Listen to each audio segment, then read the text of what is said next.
Hello. On this video I will present some interesting details and of course give my reasons for why vintage or classic battery chargers are not quite as good as you may think.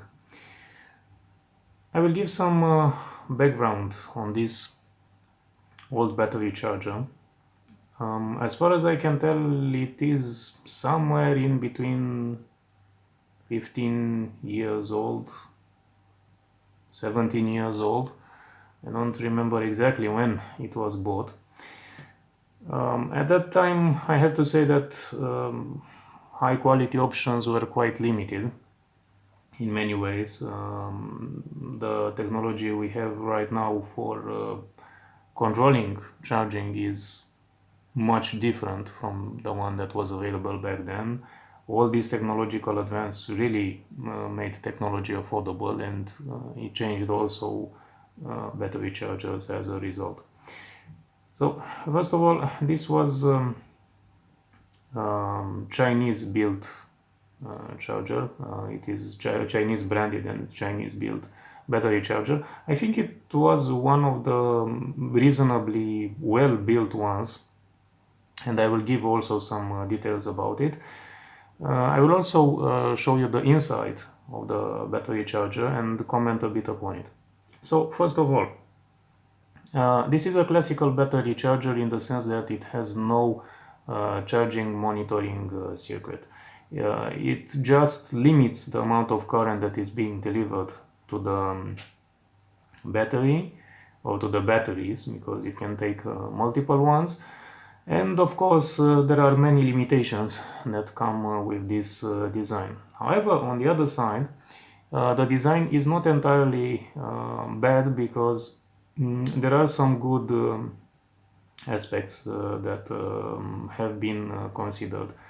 And for instance, I have to say that back then it was quite difficult to have an universal battery charger, because an universal voltage, because going from 100 volts to 240 would mean either an extensive circuit that had to be designed so that it can operate on multiple voltage, and also some sort of switching circuit that was let's say used in order to select the correct voltage. And of course, there was always the danger that an incorrect voltage would be set, and then probably the device would be damaged. So there were many let's say considerations that were not as easy as we may be thinking about now. So choosing a charger was mostly an affair that had to take into account the specificity of a country or an area. Rarely you could go around the world and charge your batteries with no hassles. I assume there were some chargers that did have this potential even back then, but I think they were massively expensive, and there were very few that were released on the market due to these circumstances. Anyway, this is a 240 volts, so it's for the European market. However, I have to say that I have seen many designs that were worse than that, and of course I will give you some indication, some reason on why. This is a special 2.6 U anti-tamper screw. It's quite an unpleasant design you see being used, especially for persons that like to understand how things operate, or at least attempt to repair them when something goes wrong. And you need a special screwdriver in order to take it out. I have taken it out with a special screw head, so a screwdriver head, so that is not a problem anymore. I will just be taking out these standard Phillips head screws, which is quite easy to do. All right, we are almost over. Okay, and right now let me show you the insides and comment a bit upon how the charging is being done. Alright, so first of all, what you can see clearly over here is a transformer. This transformer is being used to step down the mains voltage up to the level of probably somewhere around 5 volts. It may be slightly higher or slightly lower, but generally I'm leaning towards slightly on the low side. Because it has to charge also 9-volt batteries and AA and AAA batteries. I don't see that as an issue, because as far as I can tell, what matters the most is the amount of current being supplied to batteries. Voltage is not really essential. We are talking about nickel-cadmium batteries, which are of course quite old, and nickel metal hydride, which is the newer type, and it's used in most cases when we are discussing about rechargeable batteries. Of course, there are also lithium-ion batteries, but still they aren't as common, and their physical dimensions are a bit different than this. So we have the AA, the typical size battery, the AAAs, the ones that are thinner, and the charging connections for the 9-volt batteries. And as you can see over here, it's being mentioned that the voltage is being delivered in pairs, 2.4 volts, which means to 1.2 or roughly 1.2 volt batteries, and the current being supplied is 150 milliamps on the AA's and 50 milliamps on the AAA batteries. It doesn't say over here, but I'm sure that this is the design. It's not, there isn't any reason to make it more complex than this. And for the 9-volt battery, the current being supplied is 11 milliamps.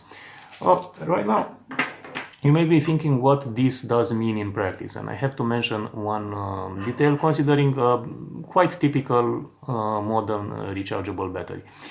This is a 2000 milliamp hour battery.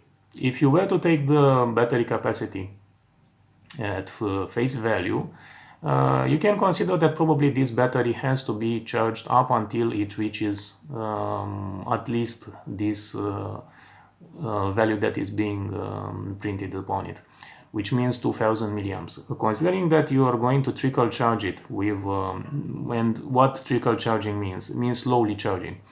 With 150 milliamps, it would mean that probably you would have to reach at least a 10-hour charging cycle, which is quite a lot. Now, what are the major disadvantages with this approach? Well, first of all, when you are using such a classic charger, you have to use at least 2 batteries that have to be placed on each of these pairs. If you're going to use just one, the circuit is not going to be complete, and you're not going to be able to charge the battery. So whether you like it or not, you have to charge batteries in pairs, and this is a common hassle that you have to consider in certain circumstances, because there are devices that use 2 batteries, 4 batteries, but there are also devices that use 3 batteries. And devices that use 3 and 2 batteries, I think, are much more common than devices that use 4 batteries or more nowadays, especially due to technological advancements and power saving features. So ultimately, using batteries that have less capacity and that are somewhere in between the 2 to 3 cells, I think is quite common. So this is one of the bad aspects about such an old design. Another one is that, of course, even after all this time is going to pass, so 10 hours or even more, well, you would have no indication whatsoever about the battery state. And although you have noticed some LEDs on the front of the device, think about these as only an indication of a complete circuit. So there is nothing else that could give you any sort of hint if the battery is charging or not, or if it has reached the maximum charging. Of course, with nickel metal hydride and nickel cadmium batteries, this is not a problem because you can leave them unattended for quite a long time. They are not going to be damaged if they are going to be left in the charger. However, I think that this one, especially in our modern situation, and especially when we have to compete with batteries and we have to have a higher convenience than we had 20 or 30 years ago, because this design was actually something that was available even more than 30 years ago. There is not much that was changed. However, I have to consider the fact that this is in many ways a disappointment, and I'm pretty sure that these kind of chargers are still being manufactured, perhaps with even worse circuit design. So basically what this circuit does, after the voltage is being stepped down by the transformer, is going to be limited by what you can obviously see over here as small resistors. And of course there are some diodes. I think, yes, this one is a diode. It's black, you cannot quite see it. I'm not entirely sure if I can show you much more. Oh yes, this one is. So you have a diode over here, and I think you have another diode somewhere around here. So you can consider it half-wave rectifier, as far as I can tell, which means that it's not as efficient as you may consider. In general, when you're converting alternative current to direct current, you should have at least full wave rectifier. Yes, a full wave rectifier, which would mean a bridge rectifier. This improves efficiency, reduces losses, and of course gives the best, let's say, economical approach of charging a battery, because ultimately when you're charging a battery you should charge it with direct current. The moment you're going to have alternative current up to some extent, or you're not going to have these charging pulses be much more level over time, it means that ultimately you're charging the battery slower than you would have to, which means that this type of chargers is entirely unsuitable for modern batteries. And especially you have to think about another aspect. These batteries and this kind of battery technology is quite common. Having right now more than 1000 milliamps rechargeable batteries is not uncommon. So when you think about charging them, you have to think about the ability of using them to the full capacity. And if you're going to charge them in such a device, even for 10 hours, I'm quite confident the battery is not going to have the maximum current available. So it could have the maximum current available, but it may not have the maximum capacity. I think this is a better way to convey the idea, because in this case, after 10 hours, I think it's still not charged completely. And these issues are quite important. Another major disadvantage in this design is the fact that it releases quite a lot of heat. So if you're placing the charger in an area that is not quite well ventilated, you're going to have the plastic casing not necessarily melt, but certainly be much more fragile due to the constant heating and cooling cycles that happen when you're going to use the device. Another major disadvantage is the fact that as you can see, you cannot place, you cannot charge 9-volt batteries as well as your standard AA or AAA batteries. You would have to make a choice of using a pair of AA or AAA batteries and then to charge your 9-volt battery. So the actual capacity for batteries is much less than you may consider at first sight. So this is another disadvantage with the current design. Also, what else I have to say? This design is not as bad as you may think, and I will give you another straight up reason. Although it's a bit technical, I think it matters a lot. A transformer is a very good choice in most designs, and it's still the safest when you have to consider the risk of electric shocks, because just about any point in this circuit, except on inside the transformer, you don't have mains voltage. So this means that you are not going to have any sort of electric shock risk in this case. On the other hand, there were designs that didn't use a transformer. They were lighter. Unfortunately, they had a major risk due to the fact that they step the voltage capacitively, that could be, or resistively, so that they would limit the current that reaches the battery. And in this case, you will have no separation between mains voltage and the low voltage side, and you could have the risk of electric shocks. And this is one of the reasons for which such an old design, I think, wasn't that bad as you may consider. Right now, especially with cheap designs, you run the risk of having electric shocks because there is very little separation between the mains voltage and the low voltage side when you have an electronic switching circuit. So there are some aspects that have to be considered. On the other side, also take into account the fact that they use what I hope to be a sheet of paper that is flame proof, which would mean that in the extreme let's say situation or event that would lead to the transformer being blown off, this would not reach the terminals, or the effect would be limited in how much it would spread to other parts of the charger. So I think that it has some sort of redeeming qualities, even if it's not particularly modern design. Alright, so let me place it again inside. Alright, and right now let's screw again the casing.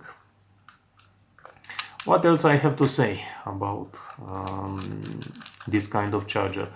I think it still does the job, but the more you are using modern batteries, the more you're not going to have any sort of benefit due to their capacity and their potential. And I still think that the most important disappointment with such a design is the fact that you don't really know when a battery is going to be charged. So you have to take guesses, you have to monitor the moment you're going to place your batteries on the charger, and then think about how much time it could have passed so that the battery would be at least reasonably charged.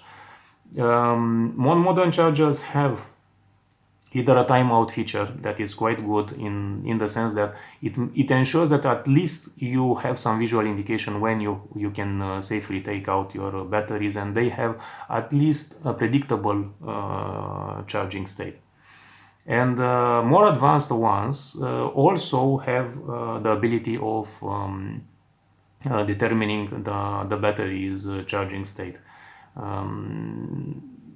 Although in theory I don't know exactly how this is going to be handled out, because you have to keep in mind the fact that nickel metal hydride batteries have a voltage that is almost constant when they are in the discharged state, almost near the discharge state, and when they are in the fully charged state. The voltage is going to increase, but it's going to increase very low, so it gives much less indication of the charging state of the battery compared with a typical alkaline battery. However, I think that some devices could be monitoring the amount of current that is being delivered by a battery, and if they have some sort of estimation regarding that current, or at least make some measurements at 1 hour spans or 13 minutes spans and see if the current being delivered by the battery still increases, I think they would safely assess when the battery is being charged. I don't know if a modern charger uses such an approach, but I think it's one that would seriously make a massive improvement in determining and using properly such modern batteries.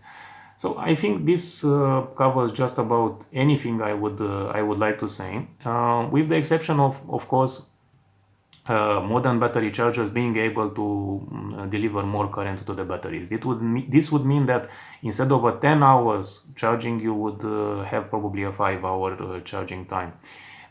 It will slightly stress the batteries more, but I think this is a welcome situation, because leaving batteries overnight and having let's say even less predictability is just a small inconvenience, but it gets on quite important when you're using more batteries. So I still think that modern battery chargers have a major advantage in terms of usability, user friendliness, and predictability. So I think that such an old charger is more of a curiosity, or if you really have to use such a device, you can, but you have to be aware of its shortcomings. So more current means less battery life, of course, if you're charging it more frequently. On the other side, more current means more predictability when you're charging the battery. And making the charging time lower and reaching somewhere along the line of 5 hours, 3 hours, I think it's going to be very helpful. Over this, I can clearly say that it's not a 5-hour battery charger, or at least not a 5-hour battery charger with modern batteries. With ones that were probably around 1000 milliamp hour and capacity, I think that it could have reached a reasonable charging time, because back then they were having less capacity. But with modern ones, I'm quite sure it's a waste of time to attempt to recharge them and use them as such. So ultimately, I hope this video was helpful for understanding what are some of the most important challenges in charging batteries today and using them. And of course, why such a design, while not bad in itself, I think it's long obsolete, and you should not be striving to buy any sort of device that doesn't have an electronic circuitry. Even if it's not the best one, I still think you're going to be much better off. Of course, chip designs are more dangerous due to the way in which the circuitry is being designed. So probably I have to guess that you would have to find a reasonably good one made by a reputable manufacturer to at least have a semblance of quality and long time use, probably more than 5 years in my expectations. So chip designs can be found, but I think that in most circumstances you are much better off with mid-range design. So I hope you enjoyed the video. Thank you very much for watching.